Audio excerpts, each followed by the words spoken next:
Bismillahirrahmanirrahim. Assalamualaikum warahmatullahi wabarakatuh.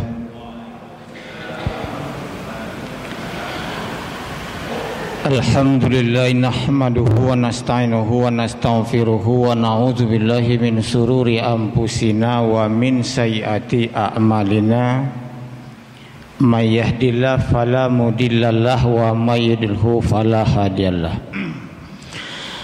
Asyhadu an la ilaha illallah wahdahu la syarikalah wa asyhadu anna Muhammadan abduhu wa rasuluhu sallallahu alaihi wasallam la nabiyya ba'dah. Allahumma passalli wa sallim wa barik ala hadzal nabiyil karim wa ala alihi wa sahbihi ajmain amma ba'du. Yang sama kita hormati pengurus Masjid Al-Muhajirin, bapak-bapak, ibu-ibu, nenek mama, alim ulama, cerdik pandai, tokoh masyarakat, pemuka agama, tuan-tuan guru yang tidak akan disebut namanya satu persatu. Baiklah, pertama sekali puji dan syukur tidak bosan-bosannya kita ucapkan kepada Allah. Salawat beriring salam mari pula kita kirimkan kepada Rasulullah Muhammad sallallahu alaihi wasallam dengan berlafazkan Allahumma shalli ala sayyidina Muhammad wa ala alihi wa sahbihi ajmain. Mudah-mudahan dengan sering dan banyaknya kita berselawat, semoga kita diberi syafaat pada yaumil mahsyar nantinya. Amin ya rabbal alamin. Baiklah bapak-bapak, ibu-ibu, kaum muslimin, jemaah maghrib Qoblai Isya yang dirahmati Allah Subhanahu wa taala, pada malam ini saya yang dipercayakan oleh pengurus memberikan tausiah di sini. Ini Pak merupakan dadakan ini. Ya, Bu. Ini mohon maaf saya andai kata penyampaian tidak sempurna, saya pun bingung apa yang mau disampaikan ini. Nah, bingung saya nih. Karena azan tadi, setelah azan kan disampaikan oleh pengurus tuh, yang mana malam ini kalau nggak salah saya masih di jalan itu. Ada kan wirid pengajian, saya masuk katanya ustadznya nggak datang, saya minta tolong sama saya memberikan tausiah. Ini pepatah dipaku lantai rapat-rapat, dipaku orang rubuk landai. Saya berusaha menyampaikan semua yang saya dapat, yang tinggal giliran orang yang pandai. Nah, ini. Sebelum tausiah kita mulai, marilah kita sama-sama berdoa kepada Allah. Mudah-mudahan duduk kita yang sesaat sejenak di dalam masjid ini dan langkah kaki kita dari rumah masing-masing tadi merupakan ladang amal bagi kita, dan duduk kita di sini sesaat atau sejenak merupakan amal ibadah bagi kita, dan pulangnya kita dari masjid ini nanti mudah-mudahan merupakan sarana penghapus dosa langkah demi langkah kita. Hendaknya amin ya rabbal alamin. Baiklah bapak-bapak, ibu-ibu, hadirin kaum muslimin, jemaah wirid yang berbahagia, marilah kita buka Al-Quran, yaitu surat Maryam ayat yang ke-57. Kenapa? Apa kata Allah di dalam Al-Quran itu? Bismillahirrahmanirrahim. Fa khulafa min ba'dihim khalfun ada'us shalah wa taba'us sahawat fasawfa yalqauna ghayya illa man taba wa amana wa amila sholihan fa ulaika yadkhulunal jannah wa la yuzlamuna syai'a. Sadaqallahul azim.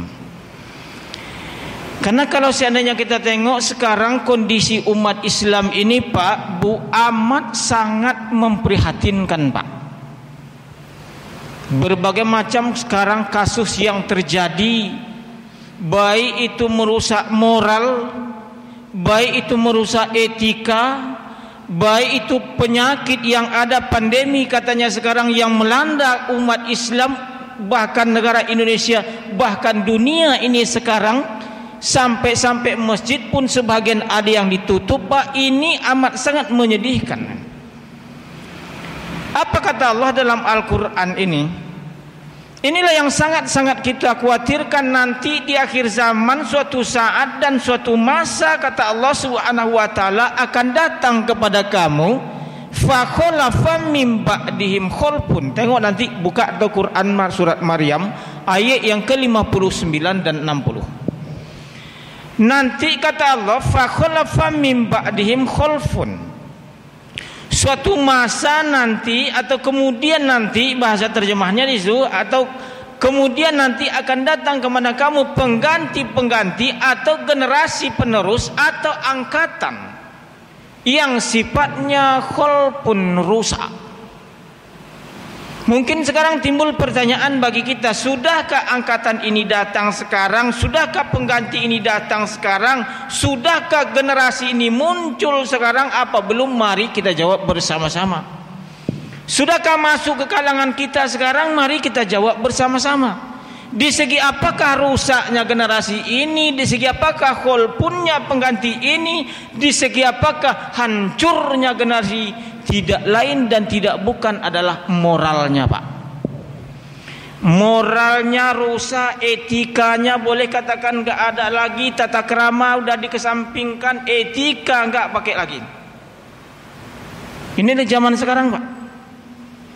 Kita tengok generasi kita sekarang, anak-anak kita, bahkan bukan anak-anak saja, bapak anak-anak pun etikanya banyak sekarang yang enggak ada nih. Moral sekarang boleh katakan udah hancur. Kadang-kadang anak-anak lah kita bilangnya, enak saja anak-anak sekarang kadang manggil gurunya, manggil ayah kandungnya, ya katanya dari jauh, panggil tangan kirinya. Banyak sekarang, Pak. Tapi bukan di sini ya. Di sini di kampung saya. Kalau di sini saya yakin tidak jauh beda nih, Pak. Anak-anak sini jauh beda begitulah gitu. Kita dulu, Pak, sayang, lantaran saya ini orang kampung ya.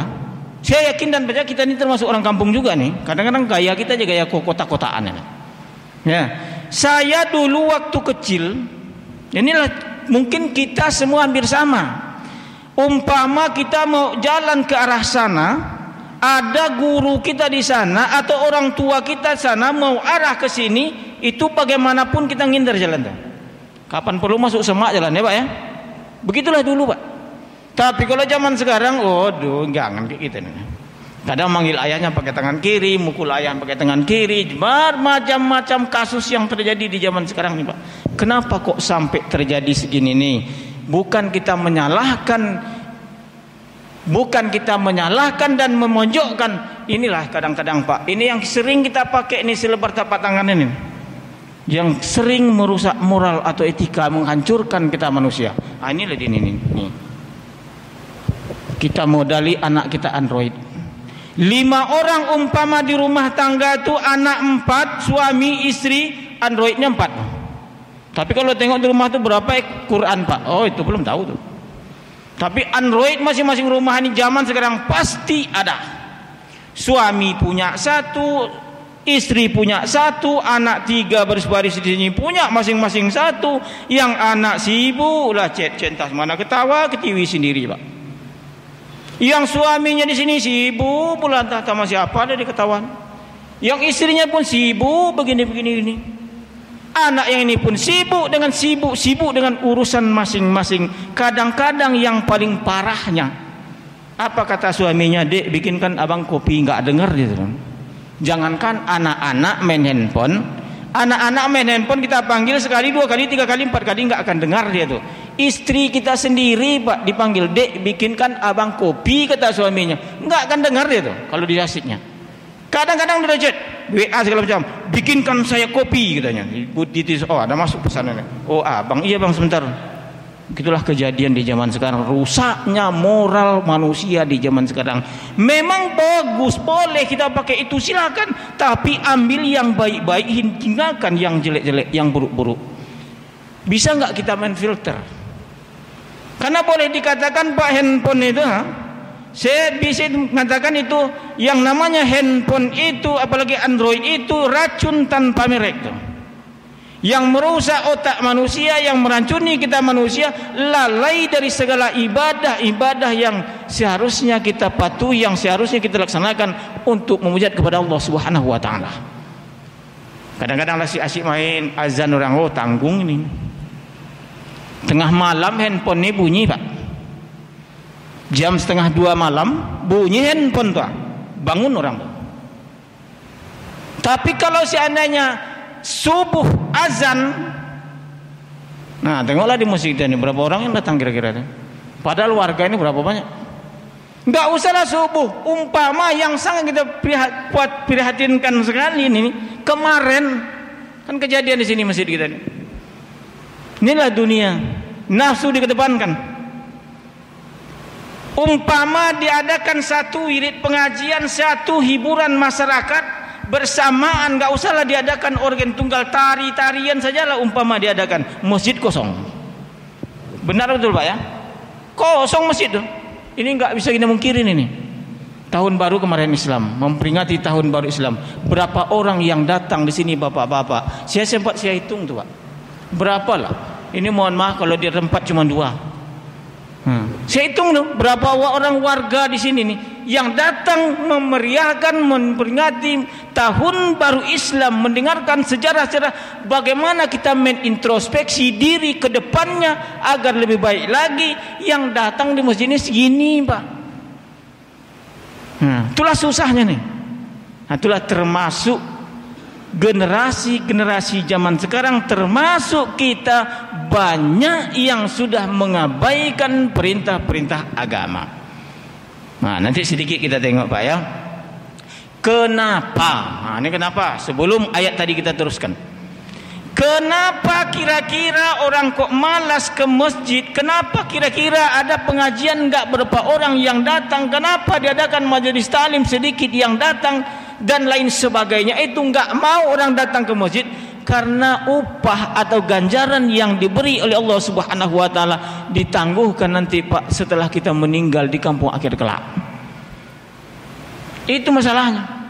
Cobalah kalau seandainya nih Pak, umpama ada pengumuman dari Pak Bupati, barang siapa yang mau sholat di Masjid Muhajirin satu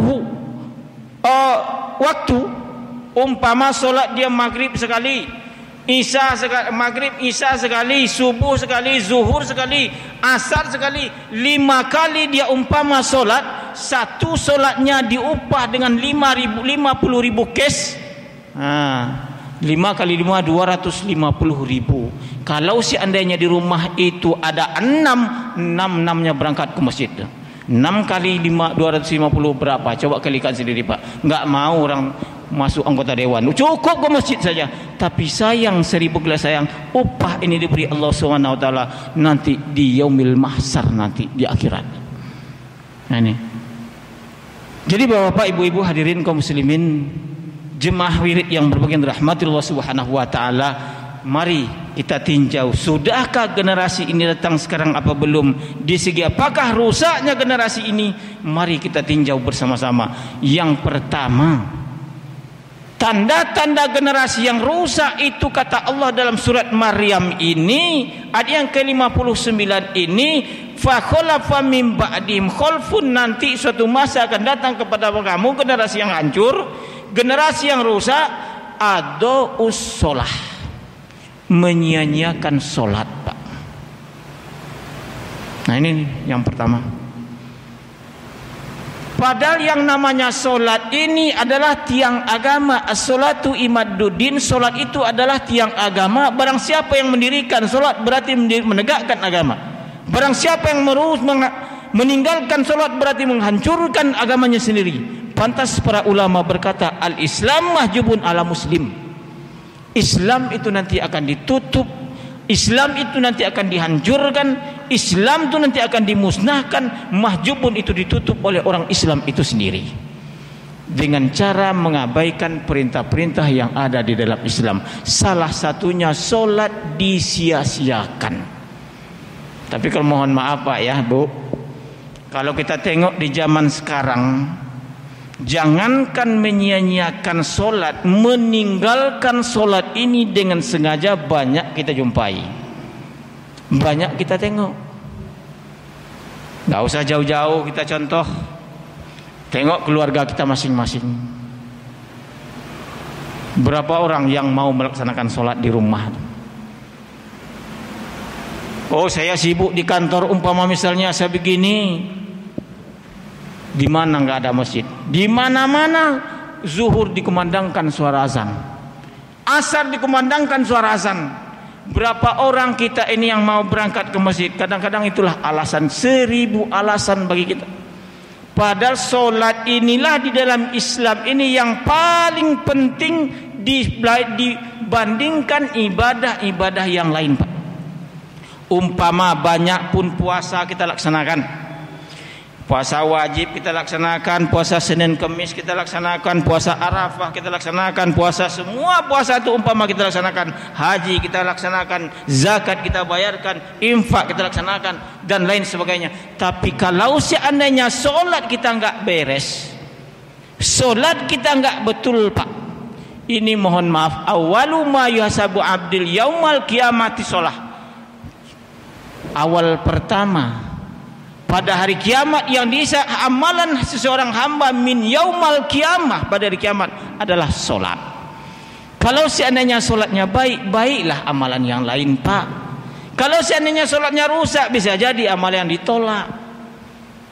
Itu makanya umpama ibadah haji, umpama ibadahnya puasa, zakat, infak, sedekah, dan lain banyak ibadah itu diibaratkan masih di dalam peti atau di dalam kotak yang kuncinya, peti tadi atau kotak tadi masih terkunci dan tergembok, yang anak kuncinya membuka ibadah-ibadah yang lain itu adalah solat. Nah, itulah maka penting solat ini. Setiap apa disampaikan, jagalah dan peliharalah solatmu, peliharalah solatmu, peliharalah solatmu. Itu makanya solat itu menjadi tiang agama. Oh, saya sudah solat saya, Pak. Coba kita tengok solat kita, padahal memang inna sholata tanha 'anil fahsya'i wal munkar. Solat itu bisa mencegah perbuatan yang keji dan yang munkar. Yang jadi timbul pertanyaan bagi kita, kenapa solat saya solatnya rajin, kenapa tidak bisa mencegah perbuatan yang keji dan yang mungkar? Contoh, ya kan banyak kejadian ini. Solat jalan terus, ibadah lain jalan terus, maksiat pun tidak ketinggalan, sampai di rumah diajak kawan kelepak kelepuk ceki katanya. Tapi tak di sini, Pak, di luar sana. Nah, itulah kadang-kadang tuh. Orang yang di situ kadang-kadang tokoh masyarakat, orang di situ kadang-kadang jemaah masjid, solatnya ada, puasa dilaksanakan, tapi dikocok juga kartu domino tuh, dibuka juga kartu kuat tuh, main song dan main leng juga dia. Inilah yang bahayanya ini sekarang nih. Nah, ini yang harus kita pertanyakan, solat kita sekarang nih, sudahkah solat itu sesuai dengan tuntunan yang diajarkan oleh Rasulullah Muhammad SAW? Kalau seandainya belum, mari kita hijrah seperti yang disampaikan oleh Ustadz kita kemarin tuh, pindah kita, Pak. Ini kan kalau salah sekarang ini kita berhadapan dengan tanggal 20 atau 21 Muharram ini. Nah, sudah 20 hari lebih kurang kita memasuki tahun baru ini. Mungkin kalau seandainya kemarin solat kita, sekarang solat kita asal-asalan, mari kita pindah kepada yang benar. Kita betulkan ibadah kita itu sedikit demi sedikit, sedikit demi sedikit. Kalau kita kurang paham, tanya sama orang yang tahu. Jangan tanya sama Al-Mukarram Mbah Google, Pak. Itu belum tahu bisa tuh. Kan kadang-kadang kan kita gitulah guru kita. Oh, tanya sama Al-Mukarram Mbah Google kita. Itu aja. Jadi kalau segala suatu masalah urusan fikih, sholat dan lain sebagainya, tanya sama orang atau guru yang tahu. Nah, ini. Memang kadang-kadang, oh saya sholatnya sudah, kenapa kok enggak bisa dibuat melaksanakan perbuatan yang baik? Solat itu tidak bisa mencegah perbuatan yang keji dan yang mungkar. Solat itu rasa-rasa tidak bisa menenangkan jiwa saya. Yang harus kita pertanyakan, solat itu sudahkah ikhlas kita laksanakan apa belum? Ini kadang-kadang kan sepele ini, Pak. Perkara ikhlas dengan melaksanakannya kadang-kadang enggak kita apa? Kadang-kadang sholat zuhur jam 2:30, jam 3:30 udah azan, barusan sholat zuhur, udah azan pula asar. Oke, katakanlah kita ikhlas dalam melaksanakan, sudah benar apa belum? Udah konsentrasi kita belum? Udah serius apa belum? Ini kadang-kadang sholat angkat takbiratul ihram, Allahu Akbar. Nah, yang tengoklah kerja zaman sekarang sholat kita itu, Pak. Kadang-kadang sholat juga. Kalau di luar sholat nggak ada di kepala nih, di badan nih yang gatal ini. Tapi waktu sholat kenapa kok begitu, Pak? Ini saya pun kadang-kadang heran juga nih. Allahu Akbar, kata imam, Allahu Akbar. Baru sini dulu satu, sebentar sini pula yang gatal lagi, sebentar pun di sini kepala lagi sini, kadang mata lagi begini, kadang-kadang dagu di jenggot dinginikan dulu sebentar, alamak. Banyak kali nih gerak-gerak tangan ini kadang-kadang. Nah, ini yang harus kita perhatikan. Kemudian yang harus kita tengok, sudahkah kita kira-kira khusyuk di dalam melaksanakan sholat itu? Sesuai enggak apa yang kita baca?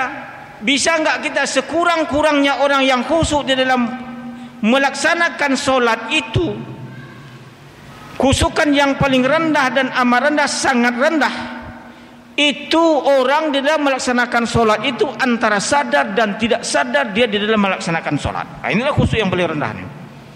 Khusyuk kan namanya gitu, Pak Ustaz, khusyuk, tapi khusyuk yang paling rendah. Mana dia antara sadar dan tidak sadar? Contoh, nah gini nih, umpama kita sholat, Allahu Akbar, kadang-kadang belum lagi selesai baca doa iftitah, pikiran yang pedagang udah ke pasar sana, berapalah cabai sekilo sekarang ini. Sholat lagi dia, ingat lagi Tuhan, ingat lagi dia. Karena yang sebetulnya kalau orang tasawuf mengatakan agar konsentrasi dan khusyuk dalam melaksanakan sholat itu ada di bawah, di sini ada namanya kolbu. Kolbu itu denyut dan dinya itu lebih kurang bagi orang yang saat 60 kali itu sebetulnya dia berzikir kepada Allah Subhanahu wa taala dengan mengucapkan kalimat la ilaha illallah. Allahnya di situ tuh. Nah, itulah kalau seandainya orang yang apa tuh dia konsentrasi di situ. Nah, itu kadang balik lagi, pergi lagi, dia balik lagi. Begitulah sholat ini kadang-kadang nih. Kadang-kadang yang mantapnya, Pak, ya, kampak kita yang hilang 3 hari yang lewat, kunci lemari yang hilang 3 hari yang lewat, waktu sholat 7.4 dia Allahu Akbar. Itulah kemarin kampak saya taruh di kayu sana, kunci lemari di bawah kasur kemarin. Oh, jumpa waktu sholat, tengok selesai adalah situ. Nah, begitulah, Pak, kadang-kadang ini yang harus kita pertanyakan, sudahkah betul yang sholat yang saya laksanakan? Barulah kita bisa terhindar dari yang namanya generasi yang rusak itu. Nah, inilah kadang-kadang yang harus kita perhatikan. Nah, ini yang pertama.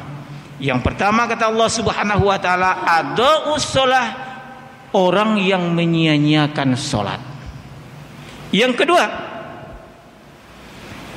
tanda-tanda generasi yang rusak kata Allah Subhanahu wa taala itu dalam surat Maryam ini adalah wattaba'us syahawat fasawfa yalqauna ghayya. Mereka memperturuti kehendak hawa nafsunya saja, fasaufa yalqauna ghayya, maka mereka ini akan menemui suatu kesesatan. Kalau seandainya nafsu sudah dikedepankan, Pak, iman dikesampingkan, pantazirus tunggu masa kancuran, rusak lah kita tuh, Pak. Itu nggak akan tahu lagi kita. Kalau seandainya nafsu sudah dikedepankan, keimanan sudah dikesampingkan, nah itu kadang-kadang menghalalkan segala cara lah tugasnya tuh. Sikut sana, sikut sini, ambil sana, ambil sini. Yang penting tujuannya tercapai, perkara halal dan haramnya tidak diperhatikan. Yang penting dapat.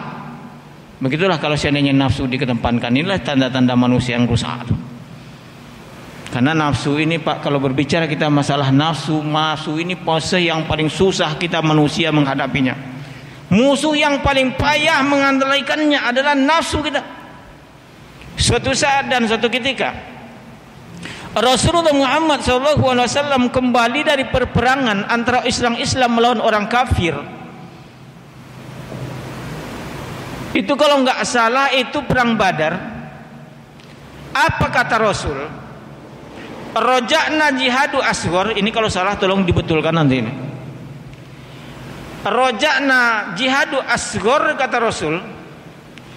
Kita ini kata Rasul kepada sahabat-sahabat, roja'na kembali atau arji'u telah kembali jihadu asghar, perperangan yang kecil.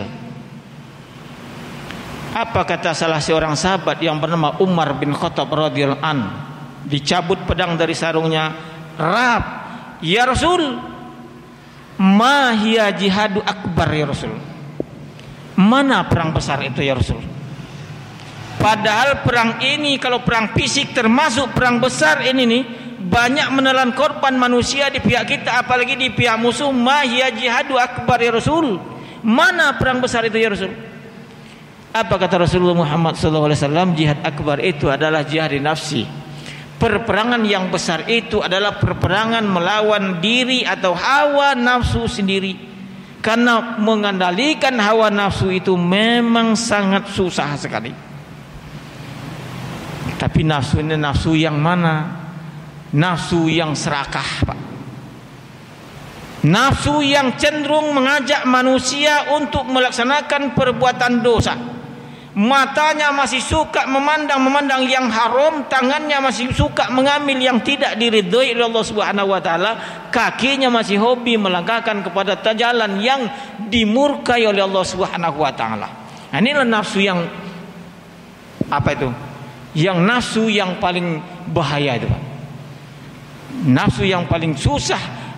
Perperangan yang paling besar itu kata Rasul mengendalikan hawa nafsu sendiri. Karena nafsu ini pantang kekurangan, sudah dapat satu kepingin dua, sudah dapat dua kepingin tiga, sudah ganteng masih kurang ganteng, sudah kaya masih kurang kaya. Itulah kata ahli filosof mengatakan, andai kata umat manusia ini dikasih satu buah ladang emas, dia masih nyari yang kedua. Dapat dua buah ladang emas, dia masih nyari yang ketiga. Begitulah selanjut dan seterusnya serakahnya nafsu kita manusia ini. Tapi yang harus kita garis bawahi, Pak, salahkah seseorang itu mencari harta kekayaan yang banyak? Tidak. Salahkah orang mencari pangkat dan kedudukan yang tinggi? Tidak. Bahkan dianjur dan diperintahkan di dalam Islam ini, tapi dengan catatan faiza qudiyatis shalah fantaziru fil ard. Maka apabila engkau telah selesai melaksanakan solat, bertebaranlah di atas permukaan bumi Allah ini, cari rezeki dan karunia Allah sebanyak-banyaknya. Dengan bahasa sayanya begini sederhana, wahai orang Islam, janganlah berleha-leha berpangku di dengan rumah, berpangku tangan saja menghitung bintang di langit, menunggu bintang di langit, mengumpulkan jikalau andai kata umpama misalnya, itu enggak penting. Tapi carilah karunia Allah sebanyak-banyaknya. Kalau bisa kita ini miliuner, kalau nggak bisa miliuner jutawan, tapi jadilah orang kaya yang dermawan, yang selalu ditunggu oleh orang lain yang membutuhkan. Harta kekayaan kita itu mungkin sebagian itu ada haknya masjid. Harta kekayaan itu kita sebagian itu ada haknya anak yatim, ada haknya para fakir miskin, ada haknya orang minta-minta dan lain sebagainya. Orang kaya yang bijaksana yang bagus itu adalah orang kaya yang selalu mengulurkan tangannya membantu orang lain. Nah, inilah yang paling mantap, Pak. Yang kedua, wahai orang Islam, janganlah anda berpangku tangan di rumah, berleha-leha, bermalasan-malasan di rumah, cari pangkat dan kedudukan yang tinggi. Kalau bisa kita ini presiden, Pak. Enggak mampu presiden, jadilah gubernur. Enggak ada lowongan gubernur, jadilah bupati atau wali kota. Enggak ada itu, jadilah camat. Begitulah ke bawah. Dan selanjutnya minimal pemimpin bagi keluarga kita sendiri. Tapi wahai orang-orang yang Islam, jadilah anda pemimpin yang amanah, betul-betul menjadi membawa amanah. Tapi menjadi orang yang amanah ini amat sangat susah nih, Pak. Susah nih. Memang kata dia, oh saya ini amanah nih, saya ini jujur nih, saya ini orang baik ini, saya ini orang arif dan bijaksana. Itu kan katanya sebelum tujuannya tercapai. Macam-macam dibilangnya, Pak. Nah ini lagi. Jadi kalau bisa, alangkah indah dan bagusnya kita mempunyai orang kaya yang dermawan, mempunyai pemimpin yang betul-betul amanah, mendapatkan anak dan keturunan anak-anak yang soleh dan soleha. Alangkah indahnya bagi dunia ini, Pak. Nah ini yang kedua. Jadi kemudian dilanjutkan dalam Al-Quran itu, ila man taba wa amana wa amila solihan faulaika yadkhulunal jannah wa la yuzlamuna syai'a. Kecuali yang tidak rusak itu, kata Allah Subhanahu wa taala, kecuali yang tidak hancur itu, tidak terjerumus ke dalam kancah kemaksiatan itu adalah yang pertama, orang yang mau bertobat atas kesalahannya. Karena enggak ada manusia ini enggak salah. Enggak ada manusia ini enggak berdosa. Enggak ada manusia ini yang tidak melaksanakan kesalahan.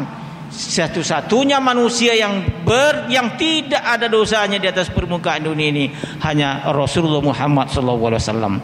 Jadi kita ini boleh dikatakan bergelimang dengan yang namanya noda dosa dan dosa. Boleh dikatakan dosa kita kadang-kadang sudah berurat berakal tunggal dalam kalbu kita, maka susah untuk menerima kebenaran. Orang yang tidak rusak, yang tidak hancur itu, kata Allah Subhanahu wa taala, orang yang mungkin terlanjur melaksanakan perbuatan dosa, dia kembali untuk bertobat kepada Allah Subhanahu wa taala, kembali kepada jalan yang diridhoi Allah Subhanahu wa taala. Kemudian setelah itu dia akan menekuni melaksanakan amal-amal soleh sesuai dengan tuntunan dari Rasulullah Muhammad SAW. Jadi bapak-bapak, ibu-ibu kaum muslimin, jemaah yang berbahagia rahmati Allah Subhanahu wa taala, karena waktu Isya hampir masuk, sebetulnya ada lagi mau saya sampaikan tapi waktu mungkin tidak mengizinkan lagi. Terima kasih atas perhatian, mohon maaf atas kekurangan. Semoga tausiah yang sangat pendek ini bermanfaat bagi kita semua. Kita bisa terhindar dari generasi yang hancur ini, kita bisa bertobat atas kesalahan kita dan melaksanakan amal-amal ibadah yang diridhoi oleh Allah Subhanahu wa taala. Mudah-mudahan kita yang hadir ini para tamu-tamunya Allah dalam surganya Allah nanti hendaknya. Amin ya rabbal alamin. Terima kasih. Saya sudah dengan doa selamat. Assalamualaikum warahmatullahi wabarakatuh.